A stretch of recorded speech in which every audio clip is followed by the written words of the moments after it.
నేడు మన భాగ్యనగరం సామాన్యుడి ఆశలకు అండగా నిలుస్తోంది. ప్రధానమంత్రి నరేంద్ర మోదీ గారి నాయకత్వంలో ప్రధానమంత్రి ముద్రా యోజన పథకం మన హైదరాబాద్, సికింద్రాబాద్ పరిధిలో కొత్త చరిత్ర సృష్టిస్తోంది.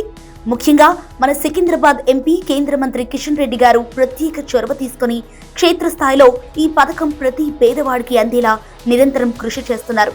ఆయన పర్యవేక్షణలో ఈ 2025-2026 ఆర్థిక సంవత్సరంలోని రికార్డు స్థాయిలో 1,19,771 రుణాలను మంజూరు చేసి సుమారు 3,139 కోట్ల రూపాయలను మన లోకల్ ఎంటర్‌ప్రెన్యూర్ల చేతుల్లో పెట్టింది కేంద్ర ప్రభుత్వం. అయితే వికసిత్ భారత్ అంటే ఎక్కడో లేదు, మన బస్తీల్లో, మన గల్లీల్లో సొంతంగా వ్యాపారం చేసుకుంటున్న ప్రతి ఒక్కరి ఎదుగుదలలోనే అది కనిపిస్తుంది.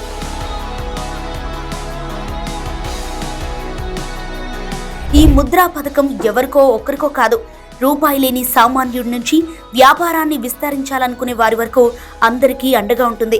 చిన్న వ్యాపారాల కోసం శిశు 50,000 రూపాయల వరకు, కొంచెం పెద్ద పనుల కోసం కిషోర్ 50,000 నుండి 5 లక్షల వరకు, ఇక భారీగా ప్లాన్ చేసే వారి కోసం తరుణ్ 5 లక్షల నుండి 10 లక్షల వరకు రుణాలు అందుబాటులో ఉన్నాయి. అంతేకాదు గతంలో లోన్ తీసుకొని సక్సెస్ అయిన వారికి ఇప్పుడు తరుణ్ ప్లస్ కింద ఏకంగా 20 లక్షల వరకు కొలెటరల్ ఫ్రీ క్రెడిట్ ను మోదీ ప్రభుత్వం అందిస్తోంది.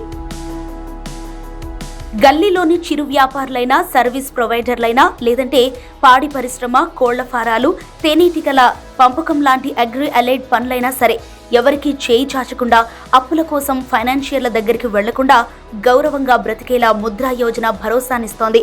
హైదరాబాద్, సికింద్రాబాద్లోని మన అన్నదమ్ములు, అక్కా చెళ్లల కలలను నిజం చేస్తూ స్వయం ఉపాధి దిశగా అడుగులు వేయిస్తున్న మోదీ సర్కార్, కేంద్ర మంత్రి కిషన్ రెడ్డి గారు రేపటి వికసిత్ భారత్ నిర్మాణంలో ప్రతి ఒక్కరిని భాగస్వాములను చేస్తున్నారు.